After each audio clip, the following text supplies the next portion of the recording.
नमस्कार मंडळी. मनोरंजन विश्वातून एक अत्यंत दुःखद बातमी समोर आली आहे.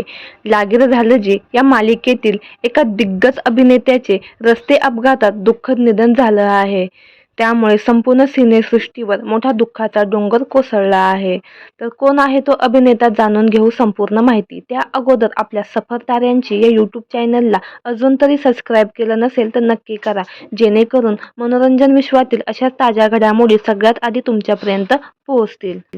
मालिकेतील खलनायिका पुष्पा मामी म्हणजेच विद्या सावळे यांनी याबाबत भावूक पोस्ट शेअर केली आहे. तर जाणून घेऊ काय आहे संपूर्ण माहिती. मालिकेत एकत्र काम केल्याने आणि असं अचानक कानावर काही गोष्ट पडल्याने खरंच खूपच वाईट वाटते.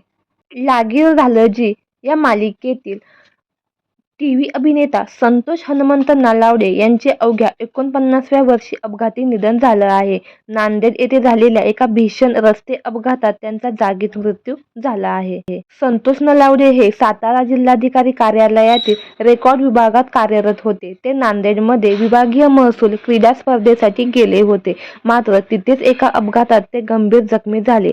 त्यांना तातडीने खासगी रुग्णालयात दाखल करण्यात आले. मात्र उपचारादरम्यानच त्यांची प्राणज्योत संतोष नलावडे यांच्या कामाबद्दल बोलायचं झालं तर त्यांनी हौशी या नाटकामधून आपल्या अभिनय कारकिर्दीची सुरुवात केली होती.